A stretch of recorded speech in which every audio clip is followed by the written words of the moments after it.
আমরা ভয় পাচ্ছি না ফর শিওর। আমার মনে হয় ওইখান থেকে আমরা বের হয়ে আসছি confident. Definitely it's a big challenge, tough series আমাদের জন্য। ওপেনিংটা একটু আমরা যেখানে আর একটু মনোযোগ দিতে হবে।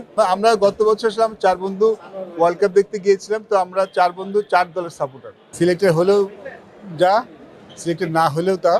যদি আপনি এখানে জিজ্ঞেস করেন, আমার মনে হয় যে ক্রিকেট প্লেয়ার হিসেবে, এক্স ক্রিকেটার হিসেবে বাংলাদেশ যখন টেস্ট সিরিজ যেতে, যখন টেস্ট ম্যাচ যেতে, অনুভূতিটা একই রকম থাকে। ডেফিনেট সিলেক্টর হিসেবে একটা দায়িত্ব থাকে, তখন যখন ভালো করে ওই দায়িত্ব পালনের বিষয় থাকে। বাট যদি ভালো লাগার বিষয়টা বলেন, ইট রিয়েলি ডাজন্ট ম্যাটার মানে আমার কাছে, কারণ মানে বাংলাদেশের জয়টা টেস্ট ক্রিকেট স্পেশাল, সবসময় স্পেশাল, সেটা সিলেক্টর হিসেবে হোক না।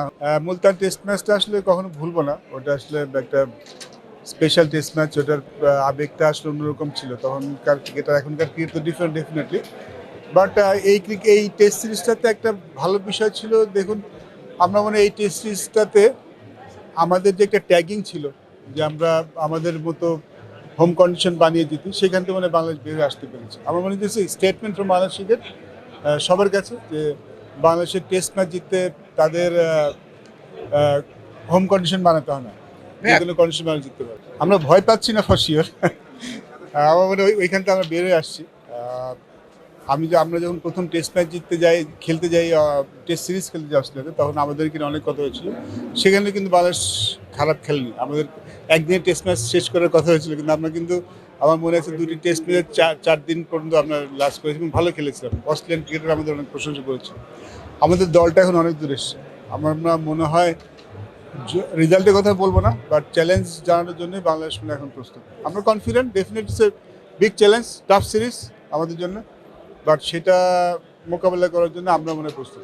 এই জন্য সম্ভবত আমরা কনসিস্টেন্ট হতে হচ্ছি, এবং এই জন্য হয়তো আমাদের ওই মানে যেটা বললাম হোম কন্ডিশন বানাতে হচ্ছে না। শুধু নট অনলি ব্যাটিং, আপনি যদি বোলিংয়ের কথাই বলেন, ডেফিনেটলি দু একজন বোলার আছেন তারা সবার থেকে ভালো করেছেন।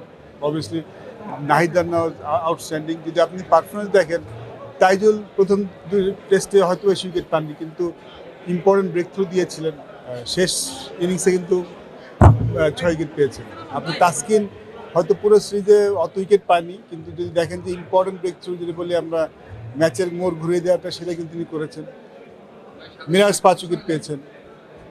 সিরিজে অলরাউন্ড পারফরমেন্স। এবং শরীফুল লাস্ট টেস্ট ম্যাচটাতে উইকেট পাননি, কিন্তু তার একটা উইকেট কিন্তু আমরা ম্যাচ জিতে গেছি, ওই উইকেটে খুব দরকার ছিল। So it's a all round performance from batting, bowling, in every format.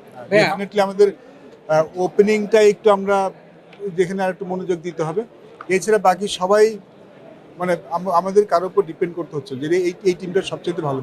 Football world cup তো নিয়ে তো একটা সবসময় একটা আলাদা আকর্ষণ থাকে। ডেফিনেটলি আমি Brazilian supporter, that doesn't mean I hate Argentina. আমরা গত বছর আসলাম 4 বন্ধু ওয়ার্ল্ড কাপ দেখতে গিয়েছিলাম, তো আমরা 4 বন্ধু 4 দলের সাপোর্টার। আমি ব্রাজিল, সানোয়ার জাভেদ ওমর আর্জেন্টিনা, আর আমার এক বন্ধু সুমন ছিল পর্তুগাল।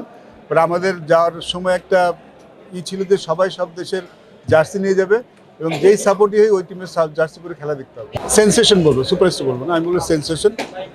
সুপারস্টার হয়ে ওঠার মতো সামর্থ্য তার আছে, বাট আমরা এখনই সুপারস্টার বলা ঠিক হবে না। Is a sensation in Bangladesh, not only Bangladesh, I think in world cricket.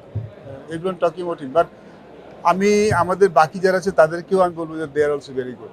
Taskin বলেন, শরীফুল বলেন, আমাদের বাইরে আরও কিছু ভালো খেলার বসে আছেন, মিরাজ, তাইজুল, সবাই ভালো করে। তো আলাদা করা খুব মুশকিল। সত্যি কথা বলতে আমি এখন সেলিব্রেশনের মুডে আছি। টেস্ট সিরিজটা নিয়ে সেলিব্রেট করছি। ওডিআই না এখনো ভাবছি না, যেহেতু বিপিএল চলছে। আমার মনে হয় ঈদের পরে এসে আমরা বলবো। Thank you.